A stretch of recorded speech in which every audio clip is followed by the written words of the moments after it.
Assalamualaikum warahmatullahi wabarakatuh. Aku akan ngomong tentang oksitosik ya. Oksitosik ini itu yang merangsang kontraksi uterus.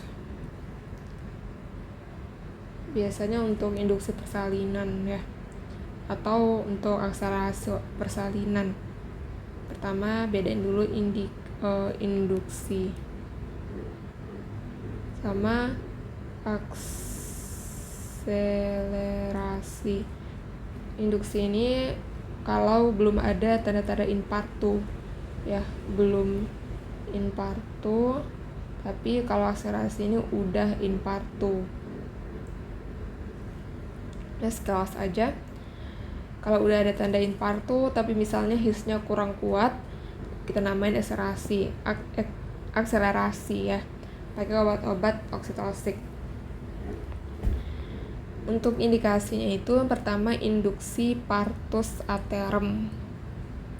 Misalnya dia udah aterem, waktunya udah 37 sampai 42 minggu tapi belum ada tanda-tanda infartu, biasanya diinduksi dengan ini misalnya ya. Atau mempercepat persalinan, berarti ini tuh udah ada tanda infartu ya, berarti akselerasi. Pada kasus tertentu misalnya ada gangguan pada power ibu, misalnya powernya kurang kuat ya, atau hisnya itu kurang adekuat, nah kita kasih oksitosik ini. Yang dipakai itu oksitosin dan juga prostaglandin ya, dua ini. Lalu yang kedua, mengontrol perdarahan dan atonia uteri pasca persalinan. Pakainya itu ergonovin ya, derivat ergonovin. Kenapa dia nggak dipakai, ergonovin ini nggak dipakai di induksi atau di akselerasi? Itu karena nanti ya ada penjelasannya. Pokoknya ergonovin ini itu kontraindikasi pada persalinan yang belum lahir plasenta ya. Pokoknya dia nggak cocok untuk induksi persalinan. Lalu yang ketiga, merangsang kontraksi uterus pasca SC atau operasi uterus lainnya. Lalu oksitosin CHT, induksi abortus terapeutik, dan menghilangkan pembekakan payudara. Ini kenapa nih bisa? Nanti ya dilihat ada penjelasannya. Lalu kontraindikasi dari induksi partus itu, yang pertama pada kelainan letak janin. Jadi umumnya induksi partus ini itu syaratnya itu presentasi kepala ya. Lalu ada cephalopelvic disproporsi, berarti panggulnya sempit ya. Ini juga di kontraindikasiin. Plasenta previa total ya, berarti plasentanya itu nggak normal, dia ada di bawah dekat OE ya. Fetal distress dan juga predisposisi terjadinya ruptur uteri. Misalnya apa nih predisposisi terjadinya ruptur uteri? Contohnya itu ada riwayat SC ya, misalnya 1 tahun yang lalu atau ya dalam waktu dekat itu dia ada riwayat SC. Nah, itu jangan dipakai oksitosik ya, jangan diinduksi, bisa menyebabkan ruptur uteri. Untuk obat-obat ini oksitosik itu ada oksitosin, alkaloid ergot dan derivatnya tadi ergonovin ya, dan juga prostaglandin. Jadi obat oksitosin ini kan untuk salah satunya untuk induksi persalinan. Jadi induksi persalinan itu ada 2 cara, dengan obatan dan juga dengan mekanik. Mekanik contohnya itu amniotomi, lalu juga kateter, kateter Foley, dan juga bisa juga rangsang puting susu. Jadi rangsang putih susu kan akan merilis oksitosin. Nanti ada kok penjelasannya. Dan ada lagi beberapa. Ini obat yang ada tersedia untuk oksitosin. Yang pertama metil ergotamin. Pokoknya ini tuh biasanya untuk perdarahan ya. Perdarahan postpartum. Yang penting plasentanya itu udah lahir. Lalu oksitosin ini cuma dalam persediaan injeksi ya. Yang pertama kita bahas oksitosin. Asalnya itu dari hipofisis posterior, cellulopharyngeum, uterus, fetal membran. Nah, kalau ada stimulus sensoris pada serviks, vagina, dan payudara, dia akan melepaskan oksitosin.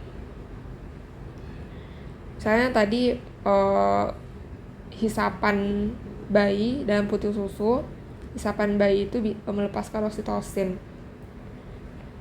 Lalu farmakokinetik, dia diabsorpsi, bisa dilihat nih di parenteral, mukosa mulut, buka intranasal, dan tidak aktif ya, tidak aktif jika ditelan, makanya sediaannya injeksi ya.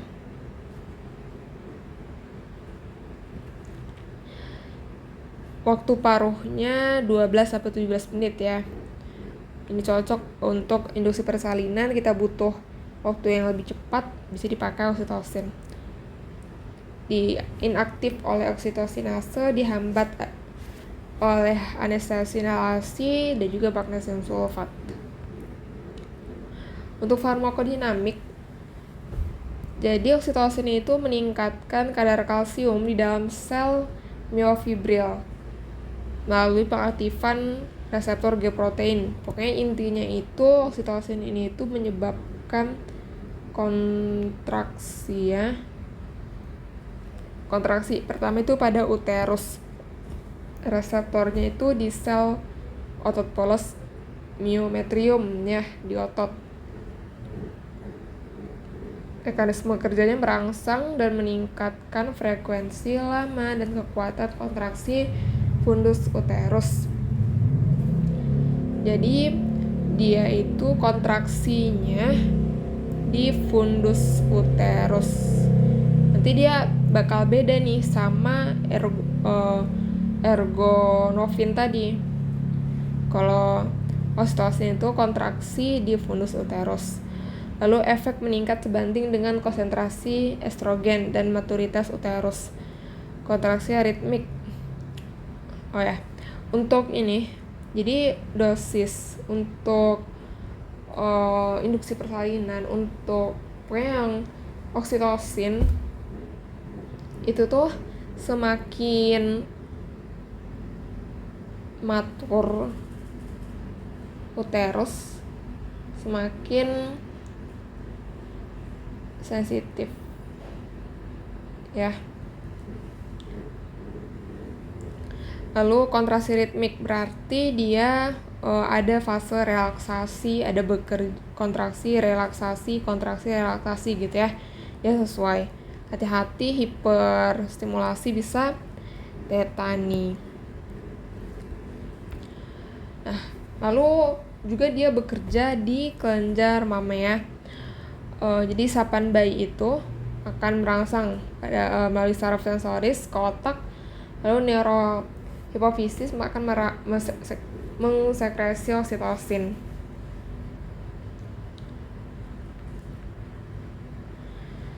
Hingga melalui pembuluh darah.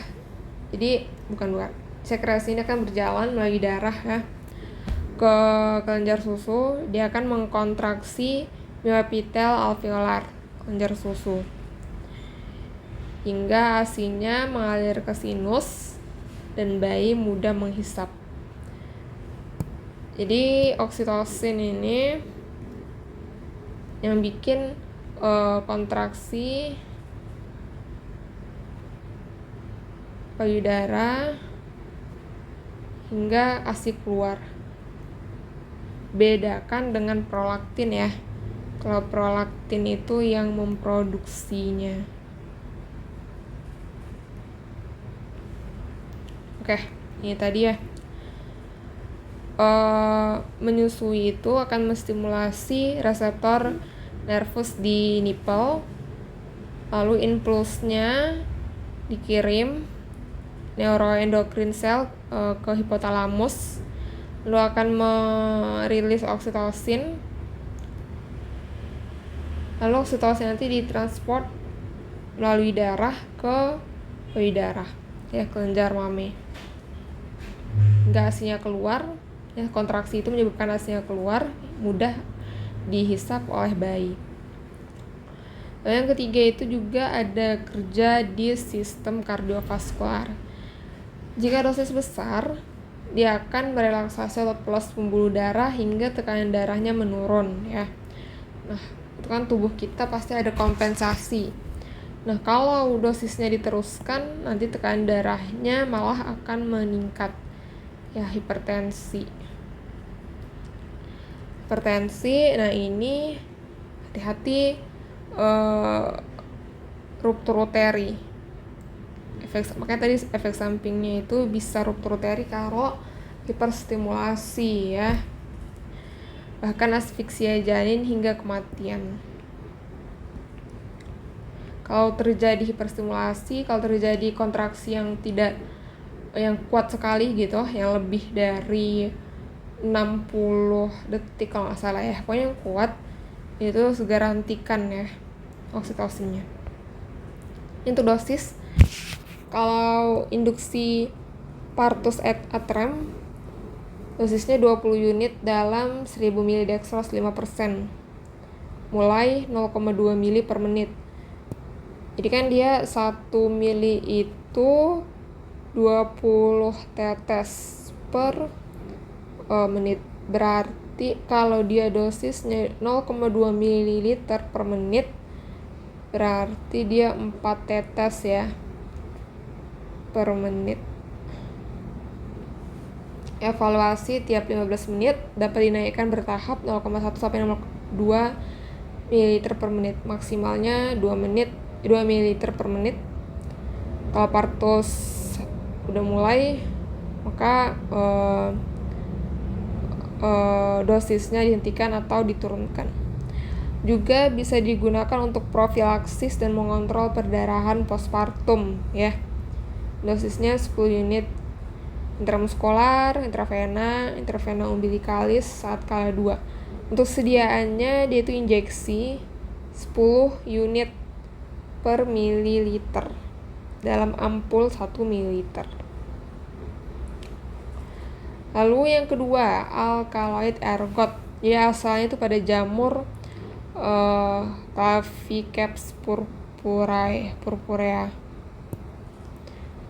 Orang yang makan ini dulu dia terjadi keracunan ergot pada ibu hamil menyebabkan abortus ya.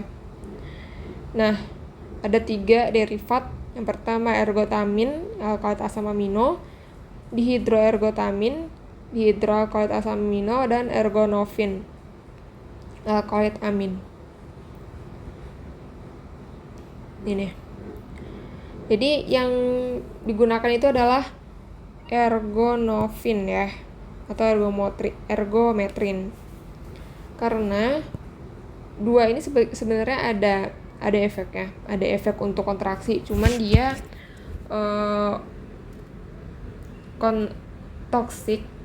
toksiknya itu tinggi, makanya nggak digunakan ya. Lebih toksik pada ergonofinnya lebih rendah daripada 2 ini. Untuk farmakokinetik, ergotamin absorpsi lambat, kadar dalam plasma rendah, kadar puncak 2 jam, dia lama ya kadar puncaknya. Pokoknya nggak efektif lah ya. Lalu ergometrin atau ergonofin yang digunakan ya. Absorpsinya cepat, sempurna pada pemberian oral. Kadar puncaknya 60-90 menit. Dia kontraksinya terlihat dalam 0,2 mg. Ya, postpartum, metabolisme dan ekskresi lebih cepat dari ergotamin ya, kelebihannya. Postpartum ya, ingat nggak boleh digunakan saat masih ada bayi, masih belum selesai. Oke. Untuk farmakodinamik ini perlu diketahui, di uterus itu kontraksi uterusnya meningkat nyata. Ya, sesuai dosis besar menimbulkan tetanik. Kepekaan uterus tergantung maturitas dan umur kehamilan. Semakin matur, semakin umur kehamilannya semakin aterem, itu lebih sensitif ya, semakin peka. Yang paling kuat itu ergonovin. Kontraksi uterus terjadi lebih cepat dan tetanik persisten. Jadi ini tadi ya, dia itu kontraksinya itu persisten, makanya lebih menimbulkan tetanik. Selain itu juga dia kontraksinya itu seluruh uterus. Kalau oksitosin kan tadi di fundus ya, di fundus kontraksinya, maksudnya yang paling tinggi kontraksinya itu di fundus. Tapi kalau ini ergonovin ini itu di seluruh uterus, seluruh dinding, dan juga persisten, makanya enggak direkomendasiin untuk induksi persalinan atau untuk akselerasi. Pada kardiovaskuler, dia vasokontriksi perifer, ini perlu diperhatikan, bisa menyebabkan vasokontriksi dan juga merusak endotel kapiler. Ini tadi, ini untuk bandingannya. Pokoknya yang paling yang digunakan itu ergonovin ya. Efek samping ya, ergotisme itu ringannya menyebabkan mual, muntah, rasa tebal, dan semutan pada tungkai bawah, nyeri otot, kaku pada paha dan kuduk. Untuk yang beratnya, ekstremitas membengkak, sianotik dan arteria tidak berdenyut, kemudian terjadi gangren. Umumnya intoksikasi ergotamin terjadi pada pemakaian parenteral atau suppositoria. Ergotamin itu paling toksik ya, makanya nggak digunain. Ergonovin itu menggantikan ergotamin karena toksiknya ergonovin itu cuma hanya seperempat ergotamin. Walaupun begitu, makanya ini tetap nggak digunain saat masih ada bayi ya. Nah, kalau terjadi efek samping, kalau terjadi ergotisme, maka terapinya di stop ya. Lalu simptomatis, obati simptomatisnya, misalnya kalau dia mual muntah, kasih antiemetik ya, kasih domperidon misalnya gitu ya, kasih anti nyeri misalnya gitu. Kalau nyeri otot kasih anti nyeri dan lain-lain. Antikoagulan, vasodilatasi kuat, karena tadi kan ada efek samping, efek kerjanya kan bikin vasokontriksi kan ya, makanya dikasih, kalau terjadi efek samping kasih vasodilatasi. Antiemetik dan juga kalsium gluconat. Alkaloid ergot ini dikontraindikasikan pada sepsis, penyakit pembuluh darah, arteriosklerosis, penyakit koroner, tromboflebitis, sindrom Raynaud. Jadi sindrom Raynaud itu juga penyempitan pembuluh darah ya pada organ gitu. Misalnya pada saat-saat dia cemas atau saat dingin, dia pembuluh darah organ tertentu mudah menyempit gitu. Kalau burger ini tuh sama juga peradangan pembuluh darah, khususnya itu pada kaki dan tangan, pada tungkai. Penyakit ginjal, penyakit hati, dan juga wanita hamil. Pokoknya itu sebab karena ada tadi itu kan kerjanya itu di vasokontriksi dan juga merusak endotel kan.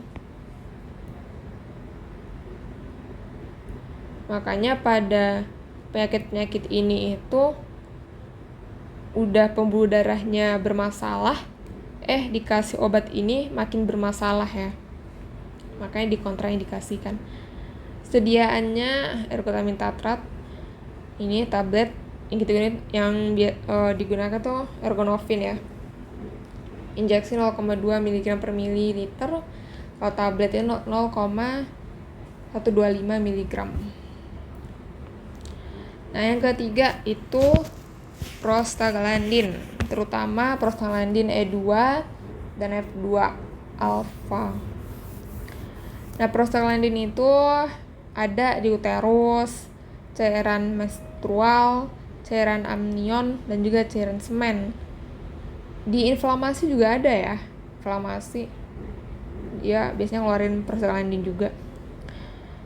Untuk sintetiknya, untuk PG2 itu dinoproston, untuk PG1 misoprostol. Biasanya dipakai misoprostol biasanya ya. Dia juga merangsang kontraksi uterus hamil, merangsang persalinan pada setiap usia kehamilan. Responnya tergantung maturitas. Pokoknya semua oksitosik itu tergantung maturitas ya. Pemberian lokal, serviks matang tanpa pengaruhi motilitas.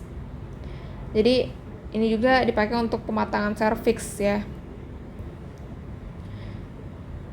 Ini perlu diingat, margin of safety-nya sempit ya, rasio toksik dan terapinya sempit. Hati-hati dosisnya. Ini ya untuk misoprostol, praktis dari oksitosin, dapat melalui oral, sublingual, vaginal, dan rektal. Biasanya itu untuk pematangan serviks.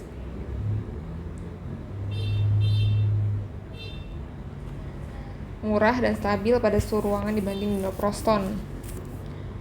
Dikatakan dengan reseptor prostanoid di serviks, EP2 di serviks, dan P3 di myometrium. Bercampuran dari vagina diubah menjadi asam misoprostol.